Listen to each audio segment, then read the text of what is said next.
Tonight I'd like to tell you a story that's in a way based in this cemetery, and it's a kind of a ghost story.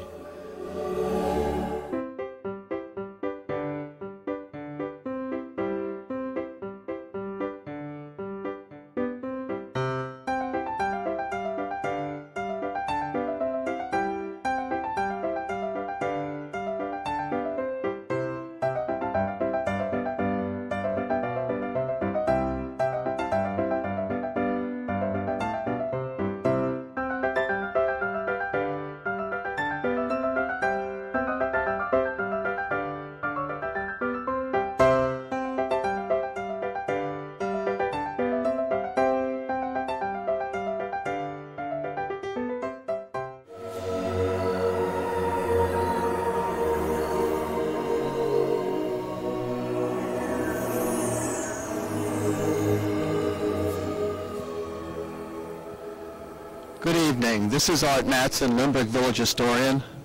I'm here with a few more minutes of Lynbrook history.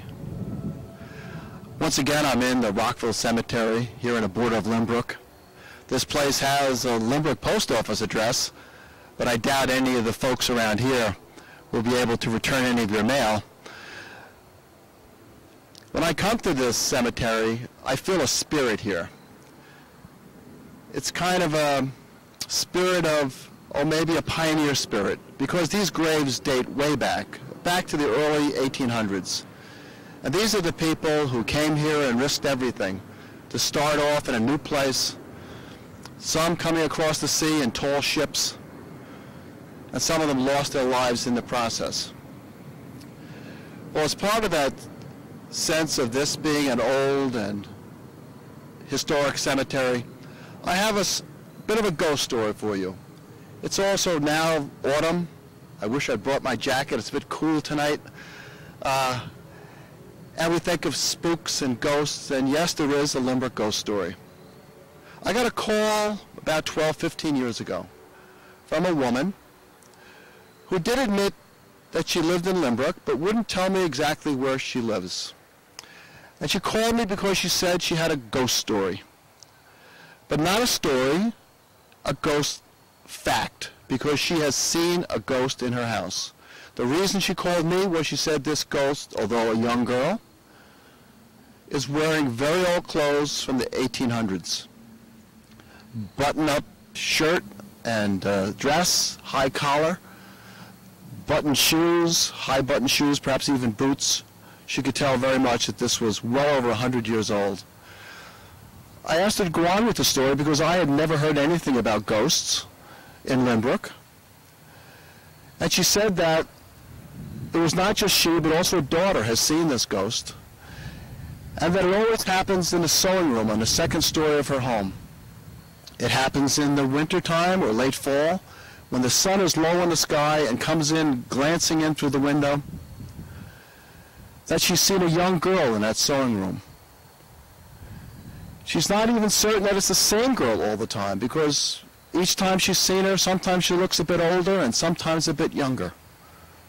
But she's there, and she seems to want to speak, but is unable to speak. Her lips are as if they're frozen, a statue. The woman said that she had actually entered the room, and on entering the room to speak to the girl and ask, "Who are you? Where are you from?" the room was so cold, colder than a refrigerator, like a freezer, that she had to withdraw. She could not enter, and then the ghost disappeared. And she said, again, this happened to her daughter as well as to her. They'd both seen the same thing. And what could this be? What could this be? I asked the woman if she knew about the monument to the Bristol in New Mexico, which is here in the Rockville Cemetery. She'd never heard of that, although she let out a bit of a gasp because she said she lived rather near the cemetery.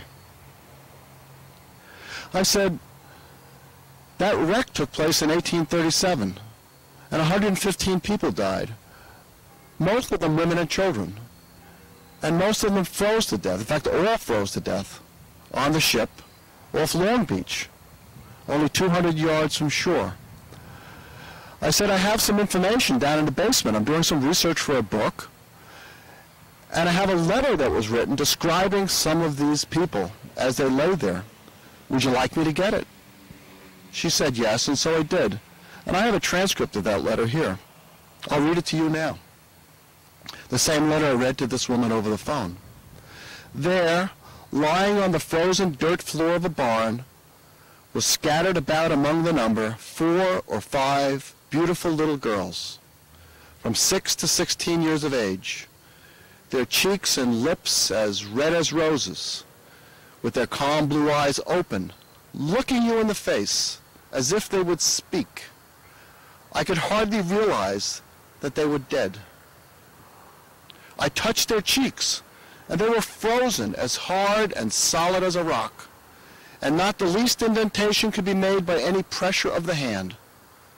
I could perceive a resemblance of some of them to each other, and suppose them to be the daughters of a passenger named Pepper, who perished together with his wife and his family. There was a long silence. I asked the woman, "Did the girl have blue eyes?" She gasped. I said, "Did she have cheeks as red as roses?" She gasped again. There was more silence, and then a click. And that's the last I ever heard from her or about the story. But were these girls the shipwreck victims? Were they? And I have a list of some of the girls who were on that ship. Marianne Pepper, 6 years old. Rebecca Pepper, both from England. Catherine Lawrence was only 9 years old. She was from Scotland. There were the 2 Metcalf girls. Harriet, 9. Elizabeth, 7, both from England. Then there were 2 teenagers from Ireland. Bridget Sullivan and Eleanor Tierney. These girls and all the other people froze to death on that ship that night of January 3rd, 1837. The story upsets me every time I think of it. Was the caller describing those ghosts? I don't know. She said the light was low, coming in on a winter day through that window.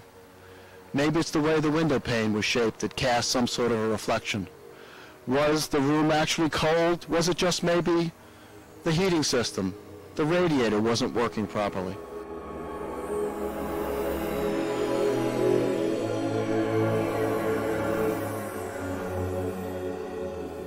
I'll have to leave it for you to decide. I don't know the answer to the question. But I'd like to thank you for tuning in to this couple of minutes of Lynbrook history. Thank you very much.